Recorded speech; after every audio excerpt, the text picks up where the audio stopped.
Muy buenas y que Dios les bendiga. Relacionado con el podcast anterior, Jesús en el Sanedrín. El Sanedrín era una asamblea, era un consejo de sabios. ¿Qué pasa? Jesús ante el Sanedrín siempre se ha puesto más en el Sanedrín que lo que realmente era. El Sanedrín no tenía más poder que aquel que Roma le daba. La estructura del Sanedrín era una estructura regional y una central. Esa central funcionaba como Corte Suprema, pero había una estructura regional. Esa regional tenía un número aproximado de 23 jueces que impartían en cada ciudad judía, pues impartían cuestiones referentes a la moral, a las fiestas. En unas épocas tenía casi que un poder, digamos, de ley civil y penal. Atendía las dos cosas, asuntos civiles y asuntos penales, como diríamos hoy, y otros que eran asuntos teológicos, dogmáticos, etc. El otro, que es el Gran Sanedrín, que residía en Jerusalén, era esa asamblea que funcionaba como Corte Suprema y tenía 71 miembros del pueblo de Israel. Esos 71 miembros estaban compuestos, primeramente tenían un sumo sacerdote y 70 hombres bastante prominentes de la nación, hombres afamados. En el tiempo de los romanos había 3 grupos, estaba compuesto ese Sanedrín por 3 grupos, por 3 facciones. Los aristócratas sacerdotales, que eran los saduceos, los laicos y junto con ellos los instruidos, que era el grupo de los escribas, que era el grupo de los fariseos, estaban ahí. Saduceos, fariseos, hombres prominentes, laicos. O sea que era un sistema de castas, podríamos decir que funcionaba como una teocracia, como una oligarquía, como lo que quieran ponerle. El caso es que en la época de Roma tienen todos que plegarse para que no existiesen más problemas con los romanos. Y por eso es que saduceos y fariseos, muchas veces los fariseos se plegaban a lo que decían los saduceos y los saduceos a los fariseos. Ahora, esto sin duda estaba politizado. Porque miren, estaban los saduceos eran liberales. Sin embargo, los fariseos eran conservadores, que en su mayoría eran, vamos a decir, plebeyos con mucha influencia sobre el pueblo. Cabe decir que Flavio Josefo habla sobre los saduceos y es el que nos dice eso, que se plegaba a las exigencias de los fariseos. Los saduceos se plegaban a las exigencias de los fariseos, a veces a regañadientes, dice Flavio Josefo. Ahora, les digo que estaba politizado. Y es que el problema de Jesús lo vemos hoy. El caso Cristo, el caso de Jesucristo, su caso judicial, que podríamos tener 1000 podcasts hablando de esto, pero vamos a comenzar por el Sanedrín. Se ve como un caso teológico. Mire, el problema de Jesús no fue un problema teológico.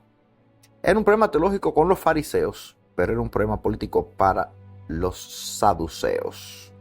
Realmente quienes mandan a Jesús, quienes organizan todo, son los saduceos. Echamos siempre la culpa a los fariseos, pero realmente está Caifás, que era saduceo, que era el sumo sacerdote. El caso de Jesús es un caso político, meramente. O por lo menos así, por supuesto, lo veían ellos. Miren, el Sanedrín era un cuerpo que funcionaba bien de forma judicial, con una jurisdicción que no se limitaba, como bien les decía, no solo a asuntos religiosos, sino que también actuaba en la vida civil de los judíos. Mantenerlos a todos calmados para no buscarse problemas con Roma. Funciona bien durante la época romana, desde la etapa final del segundo templo de Jerusalén hasta el siglo V. Hasta esa época estaba funcionando bien, funcionaba con bastante amplio. Y las competencias variaban mucho en dependencia de cómo se comportaba Roma. A veces tenía competencias sobre la doctrina religiosa judía nada más, que era establecer el calendario de fiestas, regular la vida religiosa del país. Bien. Otras veces funcionaba como gobierno político y elaboraba y también aprobaba leyes, verificaba el cumplimiento de los marcos legales, juzgaba algunos delitos. Estos poderes estaban limitados, le digo, por las autoridades romanas. En dependencia, como le venía bien a Roma, le quitaban o le ponían poder. Por ejemplo, si el Sanedrín condenaba a muerte a una persona, en la época concreta de Cristo, no podía aplicarse la pena de muerte si el gobernador o el procurador romano no estaba de acuerdo. O sea, la sentencia de muerte, esto en la Biblia está y es una realidad. Por eso le digo que la Biblia, cuando la sacamos de contexto, podemos pensar que el Sanedrín era... No. Y vamos a estudiar esto con más profundidad en podcasts posteriores. Porque siempre dicen que Pilato era gobernador. No, Pilato no era gobernador, Pilato era un procurador. Un prefecto y un hombre que habían puesto en Jerusalén que tampoco tenía una gran capacidad de mando ni nada de esto. Ahora bien, es cierto lo de Cristo. Ellos no podían matar a Cristo. Tenían que pedir el permiso del procurador, del que estuviese ahí encargado de los intereses de Roma. Entonces aparece la figura del famoso Caifás. A Caifás lo nombran sumo sacerdote en el año 18. ¿Quién lo nombra? Valerio Grato, que era el procurador romano de Judea en aquella época. Que estaba, antes de Caifás, estaba Shimón ben Camiús. O sea, Shimón ben Camiús era el sumo sacerdote, pero Valerio Grato lo quita y pone a Caifás. ¿Por qué? Porque Shimón ben Camiús era un hombre que, si bien pactaba bien con Roma, no era del todo... no era todo lo títere que se quería. Caifás sí. Caifás sí respondía bien a los romanos. Y Valerio Grato sustituye entonces a Shimón y pone a Caifás. Anás es el suegro que también aparece en la Biblia. Era el suegro de Caifás. Caifás estaba casado con la hija de ese que también había sido sumo sacerdote. Caifás se mantiene con una autoridad bastante dominante, bastante fuerte, durante toda la administración de Poncio Pilato, que es el que sucede a Grato, al procurador Valerio Grato. Por eso es que Pilato no es gobernador, Pilato es procurador. Los cargos no son lo mismo, gobernador que procurador. Entonces, bueno, de ahí sale Caifás. Caifás, su esposa, era hija de Anás, que también había sido sumo sacerdote, pero Caifás llega adulando a Valerio Grato. Cuando Valerio Grato sale y llega Poncio Pilato, pues dice, este hombre ya viene con muy buenas recomendaciones, se pliega bien a los intereses romanos, y no ha habido problema en Roma con este hombre, que sí los había habido con Shimón anteriormente. El cargo lo ocupa durante 18 años. En el año 36 lo destituye el procurador Vitelio. Dicen que Vitelio lo destituye producto de la muerte de Cristo y lo que habían hecho con Jesucristo y tal. Pero el caso es que en el año 36 Caifás se va, lo sustituye. ¿Qué papel juega Caifás en la pasión de Cristo? ¿Qué papel juega Caifás en todo este embrollo? Miren, Caifás era saduceo. Como saduceo, Caifás no creía en la resurrección de los muertos, que sí lo creían los fariseos. El Evangelio de San Juan es el que da las noticias sobre una supuesta resurrección de Lázaro realizada por Jesús. Los sumos sacerdotes se molestan con esto, al punto que el Sanedrín se reúne en una sesión extraordinaria para decidir lo que iban a hacer con Jesús. Jesús es un tema para los fariseos, era un problema teológico en algunas cosas, para los saduceos también, porque no creían en la resurrección, pero sobre todo el problema político, porque cuando Cristo llega al templo y dice esta es casa de adoración y arma de revuelo, siempre dicen, ¿por qué no lo arrestaron ahí mismo? Bueno, miren, no lo arrestan ahí porque la cosa no fue un escándalo público, porque los romanos, si algo tenían, era que el templo lo tenían vigilado, pero que no se movía ni una mosca.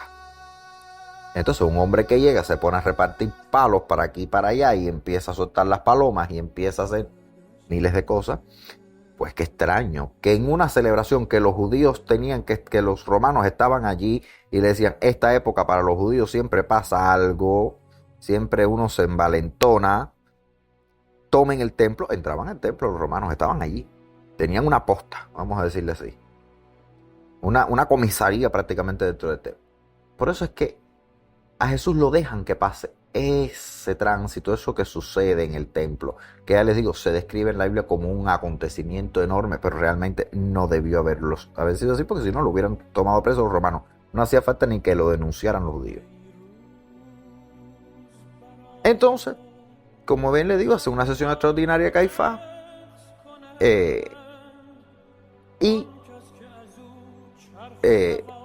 no obstante, déjenme hacer un pequeño paréntesis. Su suegro, Anás, era un hombre que había sido sumo sacerdote, pero que aunque no era sumo sacerdote, vamos a decir que movía muy bien los hilos en la sombra, era muy respetado dentro del tribunal, era una autoridad. Influye, es que Anás es el que le da a Caifás los cargos de Jesús. Porque de esa reunión, de esa sesión, es Anás, con su autoridad dentro del tribunal, quien resuelve el caso. Se la pone fácil a Caifás, digámoslo así. Porque sale la famosa frase de Caifás que plasma el pensamiento sobre eso, que dice, conviene que muera uno solo por el pueblo y no perezca toda la nación. Eso lo dice Caifás, pero realmente Anás se la pone fácil a Caifás. Pero fíjense lo que dice Caifás, conviene que muera uno solo por el pueblo y no que perezca toda la nación. Bueno, por un problema religioso no se iba a morir nadie. ¿Cuál era el miedo, señores? En el caso este de Cristo. Estamos hablando de Sanedrín, después vamos a hablar de los otros temas que no ayudaban mucho a Jesús. Primeramente, se decía que andaba con prostitutas, con perdidos, con pecadores. Eso eran cosas teológicas. Porque Cristo siempre, su mensaje es y será todos a mí, todos conmigo. Francisco decía siempre eso, todo se resuelve dentro de casa, no fuera. No entendieron el amor de Cristo los fariseos y mucho menos los saduceos, no entendieron ese programa de Cristo, de que el amor todo lo puede, perdonaba incluso pecados. Pero bueno, el asunto es que Cristo andaba con hombres armados. Realmente, Jesús le dice en un momento, tomen espadas. ¿De dónde salió la espada que tenía Pedro? Además, Jesús no lo detienen 2 soldados. Va prácticamente una legión a detenerlo, porque se sabía que andaba con un grupo de personas que de ellos por lo menos 3 habían sido celotes, que era Judas y los hermanos Santiago. O sea, andaba con celotes. Los celotes eran guerrilleros y los demás ya ustedes saben. Entonces veían como que podía haber un levantamiento y cada vez que había un levantamiento desbarataban el templo. Y cada vez que había un levantamiento se recrudecía el poder de los judíos para discernir ellos, para tener un poquito de libertad. O sea que realmente achacarle a los judíos la muerte de Cristo entra en un limbo gris que hablaremos en otra ocasión. Bueno, el Sanedrín. ¿Qué pasa con el Sanedrín? El Sanedrín funcionaba de día, no funcionaba de noche, pero sí podía funcionar si lo pedía una gran autoridad, y esa autoridad es Anás. Cae la noche, ustedes saben ya la historia, Jesús lo arrestan y a donde primero lo llevan es a la casa de Anás, que lo interroga y ahí es donde lo golpean además. Fíjense, no lo llevan a Caifás, lo llevan a Anás, que no era el sumo sacerdote, pero tenía un poder en las sombras como para poder hacer un caso sólido de Cristo. Bueno, él es el que lo interroga, lo golpea. Entonces Anás, en lo que ya van preparando, que todos los hombres se vayan reuniendo, dice, llévenselo a Caifás. ¿Qué pasa Caifás no tenía autoridad para ordenar la pena de muerte, no de Jesús, señores, sino de nadie. Bueno, esperan a la mañana y llevan a Jesús ante Pilato, que dicen que era gobernante romano en Judea, y no era así, como bien les he dicho. Pilato era prefecto. Bien. Y para que Pilato decidiera sobre su muerte, según lo dicen los evangelios.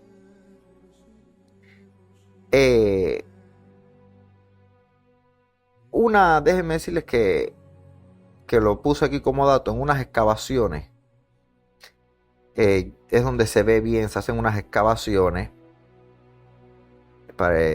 donde se reconoce en una inscripción Pilatos como prefecto y no como gobernador, o sea, era una escala menor. Siempre se decía gobernador o algo, y aquí lo anoté para decírselos que hay una excavación que se realiza y en la inscripción aparece Pilatus prefecto, o sea, que era prefecto, no gobernador. Ahora bien, cuando Caifás llega a donde está Pilato, le hace entender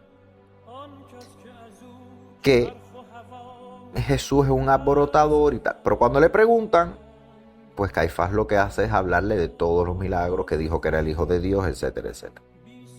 Los romanos no realizan ejecuciones basadas en las transgresiones a la ley judía. Por tanto, el cargo de blasfemia no tiene validez para Pilato. Pilato dice: esto es un problema religioso de ustedes, yo no mato a nadie por eso. Lo mío es matar a aquel que se quiera sublevar. Y él es un loco, lo que ustedes quieran ponerle, pero no ha cometido ningún delito político. Pero Pilato, como sabía que Jesús era de Galilea, que la jurisdicción de Galilea la tenía en aquel momento Herodes Antipas, lo remite a Herodes, que por aquellos días estaba de visita en Jerusalén, claro, preparando todo para la Pascua. Ahora, Pilato se lo manda a Herodes para que se encargue del caso, mientras que el Sanedrín quería que Pilatos pronunciase ya la palabra para que lo ejecutara. Ahora bien, llevan a Jesús ante Herodes, como bien ustedes saben, Herodes lo menosprecia, se burla de él y es el que le pone la famosa capa roja espléndida como esa de los reyes y se lo manda de vuelta a Pilato y le dice: oye, miren, este hombre, yo no tengo jurisdicción, esto es un problema que tiene que hacer el Sanedrín, no es problema ni mío ni tuyo. Pero Caifás, así todo, era establecer que Jesús era culpable ya no solo de blasfemia, sino de proclamarse el Mesías. Ya de proclamarse el Mesías era un problema político. ¿Y por qué era un problema político y teológico a la vez? Bueno, teológico porque el Mesías es un ser, el Hijo de Dios, el celestial. Bueno, el caso es que ya también decirle Mesías a un romano era decir: este es el que va a salvar al pueblo de Israel y los va a destruir a ustedes. Por tanto, Jesús no fue el primer crucificado que dijo que era Mesías. Otros estaban antes de él. Y Roma, cuando oía Mesías, era como decir: este es un rebelde, un revolucionario, un guerrillero, un terrorista, lo que fuese. Y por ese cargo que la gente dice es teológico. No, señores. El mesianazgo es teológico, pero es para Roma político. Porque va a destruir a los romanos. Porque esto se entendía como que era el retorno del rey David. Por tanto, si hay un rey, no pueden estar los romanos dirigiendo esto y se va a armar bronca. Entonces podría ser como un acto de sedición y por ahí sí se podía merecer la pena de muerte el Señor, como al final pasó. Se argumenta que hay rebelión y sedición, que presenta Caifás. El resultado ya lo conocemos. Pilato, según los evangelios, no lo encontró culpable, a pesar de que a Pilato no le importaba nada nuestro Señor. A Pilato le daba igual. Pilato solamente había que decirle: Mesías, mátalo. O sea, Pilato no era un hombre ni piadoso, ni bondadoso, ni nada. Pilato lo habían echado allí a que controlara un poco la cosa y al primero que levantara la cabeza, crucifícalo. La ley era esa: el que se subleva, crucificado o muerto o lo que sea. Pero el caso es que no hubo esas escenas preciosas que nos cuentan que se hizo la Biblia primeramente para quitarle la culpa a Pilato y que cayera sobre los judíos, y después se cambian los papeles, se le quita un poquito la culpa a los judíos y se la echamos entonces a Pilato. Y al final el credo dice: padeció bajo el poder de Poncio Pilato, no dice bajo los judíos, que eso es otra historia. Eso de liberar a Barrabás y todo esto, señores, realmente es una historia. No había No había precedentes de que por la Pascua se indultara a un preso. Y mucho menos a Barrabás, que se decía que era un ladrón y que además se supone que había sido un celote. Caifás estuvo como sumo sacerdote, ya les dije, hasta el año 36. Persiguió a todos los primeros cristianos. Es el que lleva a los apóstoles ante los líderes religiosos para advertirles que estaba prohibido diseminar las enseñanzas de Jesucristo. Y ahí queda todo. La Biblia no nos dice más nada de él, pero sí se cree que Caifás murió. Se cree no. Ya hay un porcentaje de un 95%, digamos, según las fuentes históricas, de que Caifás murió asesinado en la toma de Jerusalén por los romanos. Y es de lo que se tiene una cierta constancia, que muere asesinado en la toma de Jerusalén por los romanos. Hasta aquí nos hemos extendido un poco, pero les explico lo que es el Sanedrín, lo que era, cómo funcionaba, cuál era su objetivo. Como siempre, tenemos mucho que de aquí se desprende. He tratado de resumir incluso el caso de Cristo para que lo puedan entender. Que Dios les bendiga y hasta un próximo encuentro.